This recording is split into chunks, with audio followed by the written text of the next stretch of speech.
आज आपण या व्हिडिओमध्ये साधं सोपं महाराष्ट्रीयन फोडणीचं वरण कसं बनवायचं ते बघणार आहोत। नवशिक्या गृहिणींसाठी मस्त अशी सोपी रेसिपी आहे। बनवायला हे वरण खूप सोपं आहे, चवीला खूपच छान होतं। फक्त तूर डाळ वापरून हे वरण आपण आज बनवलेलं आहे। हे वरण आपण भाताबरोबर चपातीबरोबर खाऊ शकतो। चला तर मग रेसिपीला सुरुवात करूया। वरण बनवण्याकरता सर्वात अगोदर एक पातेलं घेतलेलं आहे। पातेल्यामध्ये साधारण पळीभर आपण तेल टाकून घेतलेलं आहे। तेल चांगलं गरम झालं की अर्धा चमचा मोहरी घालून घेऊयात। मोहरी छान तळतळली की अर्धा चमचा जिरे घालून घेऊयात। जिरं देखील चांगलं फुललं की यामध्ये आपण 15 ते 20 लसूण पाकळ्या टाकून घेऊयात। ह्या वरणाला खूप छान टेस्ट येण्याकरता लसूण थोडासा आपल्याला जास्त प्रमाणात वापरायचा आहे, त्यामुळे वरण चवीला खूपच छान होतं। भरपूर सारा बारीक चिरलेला लसूण टाकून घेऊयात। लसूण हलकासा लालसर रंगावरती आपल्याला परतून घ्यायचा आहे। लसूण हलकासा लालसर रंगावरती आपल्याला परतून घ्यायचा आहे। लसूण चांगला परतून झाला की यामध्ये आपण हिरव्या मिरच्या टाकून घ्यायच्या आहेत। साधारण 4 ते 5 मिरच्यांचे मीडियम साईज काप करून घेतलेले आहेत, ते आपल्याला टाकून घ्यायचे आहेत।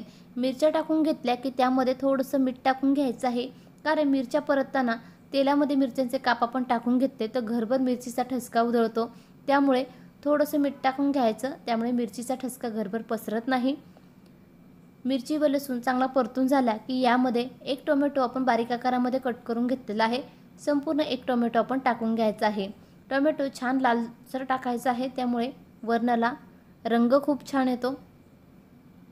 टोमॅटो चांगला सॉफ्ट मऊ होईपर्यंत आपल्याला परतून घ्यायचा आहे। टोमॅटो चांगला परतून झालेला आहे, यामध्ये आपल्याला कढीपत्ता टाकून घ्यायचा आहे। पुन्हा अर्धा मिनिट संपूर्ण साहित्य आपल्याला चांगले परतून घ्यायचे आहेत।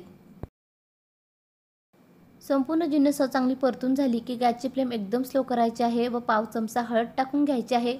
तूर डाळ आपण अगोदरच कुकरला चांगली मऊसूत शिजवून घेतलेली आहे। डाळ शिजताना आपण हळद टाकून घेतलेली होती, त्यामुळे फोडणीमध्ये पाव चमचाच हळद टाकून घ्यायची आहे।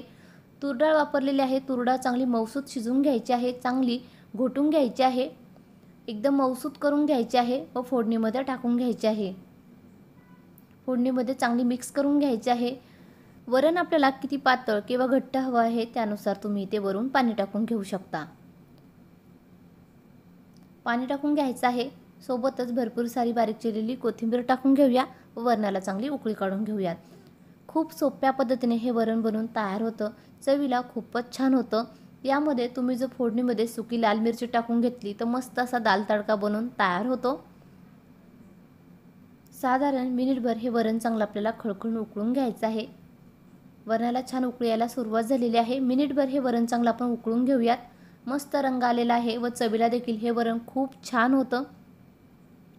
तुम्ही देखील माझ्या पद्धतीने हे वरण एकदा नक्की बनवून पहा। रेसिपी आवडल्यास कमेंट बॉक्समध्ये नक्की कळवा।